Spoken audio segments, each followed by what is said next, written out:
Hi hello नमस्ते. मी पूजा. मी आणि बरंच काही या यूट्यूब चॅनलवर तुम्हा सगळ्यांचं अगदी मनापासून स्वागत करते. तुम्ही म्हणाल ही कसली डिश दिसतीये, तर आज खूप छान आणि वेगळीच एक डिश मी तुमच्यासाठी घेऊन आलेली आहे. खूप जास्त छान होते. मुलांच्या टिफिनसाठी म्हणा, आदल्यामधल्या वेळेत म्हणा, नाश्त्याला म्हणा, लहान मुलांना मोठ्यांना सगळ्यांना आवडेल अशी ही डिश आहे. एकदा नक्की नक्की नक्की ट्राय करूनच बघा. तर इथे मी त्यासाठी 1 वाटी गव्हाचं पीठ घेतलेलं आहे. ह्यामध्ये 10-12 डोसे आरामात होतात. तुम्हाला किती क्वांटिटीत करायचे त्या हिशोबाने तुम्ही पुढचे मेजरमेंट घेऊ शकता. तर इथे मी 1 वाटी गव्हाच्या पिठाला 2 चमचे रवा घालणार आहे. रव्यामुळे एक कुरकुरीतपणा येतो आणि खूप छान होतात डोसे. रवा अजिबात स्किप करू नका. तो ऑप्शनल नाही आहे, तो टाकायचाच आहे.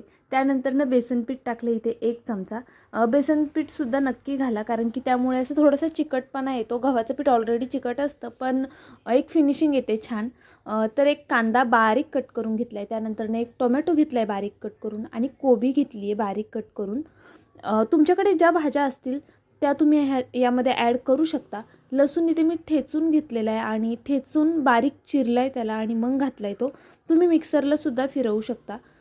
त्यानंतरनं मीठ घालायचं आहे आपल्याला चवीनुसार आणि हातावरती थोडासा ओवा कुस्करून घालायचा आहे. त्यामुळे त्याचा फ्लेवर खूप छान उतरतो आपल्या रेसिपीमध्ये. त्यामुळे प्लीज ओवासुद्धा नक्कीच घाला. आणि त्यानंतर आपल्याला घालायचे कसुरी मेथी. जर ही नसेल तर नाही घातलीत तरी चालणार. ही पूर्णपणे ऑप्शनल आहे. असेल तर घाला, नसेल तर नाही घातलीत तरी चालेल. पण कोथिंबीर नक्की घाला. माझी संपली होती म्हणून मी नाही घातली आहे इथे. आणि 2 चमचे तीळ घालणार आहे मी. तीळसुद्धा पौष्टिक असतात आणि मुलांच्या पोटामध्ये अशा पद्धतीनेच भाज्या जातात. माझ्या मुलांना हे एवढं आवडलं, खरंच खूप जास्त आवडलेलं. त्यामुळे नक्की तुम्ही एकदा ट्राय करूनच पहा ही रेसिपी. तर मी ते पावभाजी मसाला घालते आहे 1.5 चमचा. पावभाजी मसाल्यामुळे वेगळी टेस्ट येते. तुम्हाला जर मसाले जास्त वापरायचे नसतील तर तुम्ही ज्यावेळेस लसूण ठेचून घेताय किंवा मिक्सरला फिरवून घेताय त्यावेळेस त्यात मिरची घातली तरी चालेल. तर मी इथे धना पावडर घालते आहे आता. धना पावडरमुळे पण कशी छान टेस्ट येते आणि हळद घातलेली आहे. त्यानंतरनं लाल तिखट घालायचं आहे आपल्याला. लाल तिखट जास्त नाही घालणार आहे, कारण की मुलांसाठी बनवते आहे म्हणून लाल तिखट थोडं कमी ठेवलं आहे. पावभाजी मसाल्यामुळे खूप छान फ्लेवर येतो आणि बाकीचे मसाले थोडे मग कमीच घालायचे. तर आता पाणी टाकून हे व्यवस्थित छान आपल्याला पीठ तयार करून घ्यायचं आहे. पातळ करायचं आहे थोडंसं पीठ, जास्त घट्ट वगैरे करायचं नाही आहे आपल्याला. तर ह्याचं आपण काय बनवणार आहे हे तुम्हाला पुढे समजेलच. आत्तापर्यंत जर तुम्ही व्हिडिओला लाईक केलं नसेल तर प्लीज प्लीज प्लीज एक लाईक नक्की करा, कारण की नवीन यूट्यूबरसाठी तुमचं एक एक लाईक हे खूप जास्त मोलाचं असतं. त्याचप्रमाणे जर तुम्ही नवीन असाल तर प्लीज माझ्या चॅनलला सबस्क्राईबसुद्धा करा, कारण की एक एक व्हिडिओ करण्यासाठी खूप जास्त मेहनत घेत असतो. तर प्लीज व्हिडिओ थोडा जरी आवडला तर सबस्क्राईब आणि लाईक करायला विसरू नका. काही वाटलं तर कमेंट करून सांगा. पीठ बघू शकता तुम्ही, तेवढं पातळ ठेवायचं आहे आपल्याला आणि 10 मिनटं त्याला रेस्ट करू द्यायचे. 10 मिनटासाठी पीठ मी झाकून ठेवलं होतं. त्यानंतरनं तुम्ही बघू शकता पीठ कसं आहे. जर तुमचं पीठ खूप जास्त घट्ट झालं असेल तर थोडंसं पाणी टाकून घ्या. माझं इथे ओके वाटत होतं मला हे, त्यामुळे मग मी पाणी वगैरे नाही घातले. पण असं आपल्याला पातळ हवं आहे पीठ. भाज्या वगैरे तुम्ही ह्यामध्ये भरपूर ॲड करू शकता. गाजर वगैरे सुद्धा किसून घालू शकता, बीट घालू शकता. ज्या तुम्हाला भाज्या आवडतील त्या घाला. आणि अशा वाटीच्या साहाय्याने आपल्याला हे डोसे करायचे ते. तर आपण डोसे करणार आहोत आणि खूप जास्त कुरकुरीत छान मस्त होतात. त्यामुळे तुम्ही नक्की ट्राय करून बघा. जर तुम्हाला खूप कुरकुरीत हवे असतील तर ते अजून थोडं पातळ करायचं जे बॅटर आहे ते. मला जास्त कुरकुरीत नको होतं, त्यामुळे मग मी ह्या पद्धतीने बॅटर केलेलं आहे आणि थोडंसं जाडसरच घातलेलं आहे तव्यावरती.